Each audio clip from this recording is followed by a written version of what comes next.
Stock market crash in 2021? How can you tell a stock market correction is coming? Instead of just telling you that stocks are overvalued, I'm going to teach you how to cut through the noise and look for a tradable signal by looking at some of the market internal metrics that the professional use. At the end, I'm also going to show you step by step how to set up your charts to look at this data. If you like clear, concise financial market videos with an emphasis on technical analysis, be sure to like and subscribe.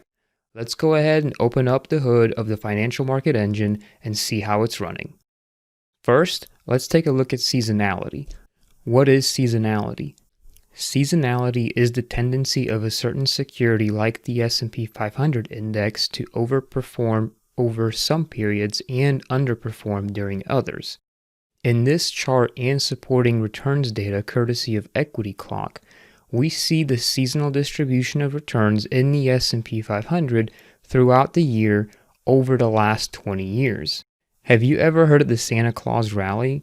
It's because it's a very real event when looking at the statistics. We see a clear tendency for outsized returns from October through December over the last 20 years. Let's focus on Q1 of this year. Seasonality tells us that the S&P 500 tends to have flat to slightly negative returns in January, and February is tied with June as the second worst performing month in the year, with an average return of negative 0.6%.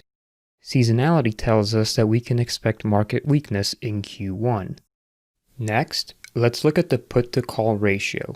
This metric looks at options trading activity to identify current market sentiment and if it's close to an extreme level on either the bullish or bearish side. Per stockcharts.com, the put-to-call ratio is an indicator that shows put volume relative to call volume. Put options are used to hedge against market weakness or bet on a decline.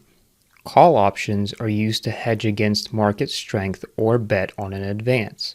The put-to-call ratio is above 1 when put volume exceeds call volume and below 1 when call volume exceeds put volume. Typically, this indicator is used to gauge market sentiment. Sentiment is deemed excessively bearish when the put-to-call ratio is trading at relatively high levels and excessively bullish when at relatively low levels. Chartists can apply moving averages and other indicators to smooth the data and derive signals. There are a few different metrics for put-to-call ratios, but I personally prefer to look at the options activity in individual stocks, so I look at the equity put-to-call ratio, the CPCE. Looking at the CPCE in stock charts over a longer time frame of 5 years, we can definitely tell that the market is going through a phase of euphoria. A historical range stays within these boundaries, but we can clearly see the ratio is being skewed to the downside. A low put-to-call ratio simply means that the options market saw a lot more bullish bets than bearish ones. This is used as a contrarian indicator, meaning that when everyone is bullish buying calls and expecting higher highs, it might be time to think about taking some profits in expectation of a correction. Looking at a more recent time frame, we can see by options activity that an equity put-to-call ratio of 0.4 can sometimes signal that bullish sentiment is at an extreme and a correction may soon happen. We can clearly see that this proved true at these times, but also proved to be false positives during these times. Likewise, a ratio close to 0.7 or above can signal that bearish sentiment is at an extreme and a market correction may be close to being at an exhaustion point. Next, let's look at the metric of stocks above their 50-day and 200-day moving averages, along with the ratio of stocks above their 50-day moving average to stocks above their 200-day moving average. These metrics are pretty straightforward. They measure the percentage of S&P 500 stocks that are above their respective moving averages. Looking at both of these helps the trader gauge the strength of a rally or decline in the market.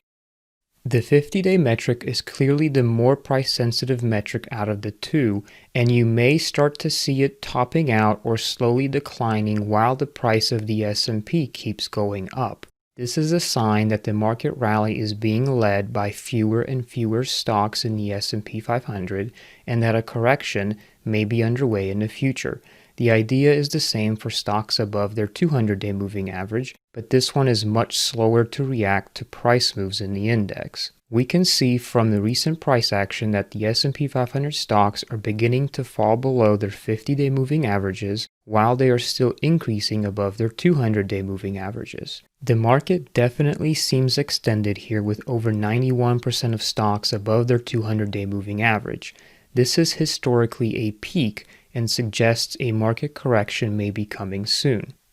Now let's look at the ratio of stocks above their 50-day moving average to stocks above their 200-day moving average. Looking at ratios can help us spot areas where further market weakness is likely, as well as areas where a market correction may be close to being over. In general, a ratio below 1 means that the underlying market strength is weakening and a correction is possible. On the flip side, a ratio around 0.4 suggests that the S&P 500 correction may be close to being over and it's time to start looking at long positions. Recent price action puts us at 0.82, and looking back over the last year, a break of 0.8 typically leads to more downside in the index, so keep that on your radar. The next market strength metric we're going to take a look at may surprise some of you that don't trade currencies. We are going to take a look at the price of the euro and the dollar index versus the S&P 500. As of 2020, the euro has a high positive correlation to the S&P and the dollar index has a negative correlation, but this is not always the case. Taking 2019 as an example, we see the dollar flat, the euro going down, but the S&P going up. We can also see that since the March 2020 lows in the S&P, the correlation between the euro and the S&P are very high, meaning that dollar weakness is at least partially responsible for the huge rally in the US stock market. Recent price action shows that the 1.23 area is currently resistance in the euro, and the dollar is attempting to bottom out here as a result. The dollar has upward resistance around 92.5, and I would watch that area closely. If the dollar manages to somehow break above resistance, it could trigger a correction in the S&P to at least its 50-day moving average. Keep an eye on the euro and the dollar index. None of these metrics are immune from false positive signals and correlations changes from time to time, but they are a great tool to use with standard technical analysis to measure overall market strength and get positioned for any potential underlying market weakness. What's important to note is that divergences between the index price versus these metrics can persist for some time before the actual correction takes place. Based on these market internals, in my opinion, the market rally is starting to show some weakness and a correction to at least its 50-day moving average is likely within the next few weeks. Watch the dollar index closely. A rally in the dollar would act as a release valve to take the upward pressure out of the market. Do you think the dollar has a chance to bottom here, or is it just a pause before more downside? Comment below and let me know. Lastly, I'm going to show you how to set up these charts using stockcharts.com. You don't need an actual account to be able to set them up. I like using stock charts for this type of market analysis because of the ease of being able to look at multiple charts for comparison on one page.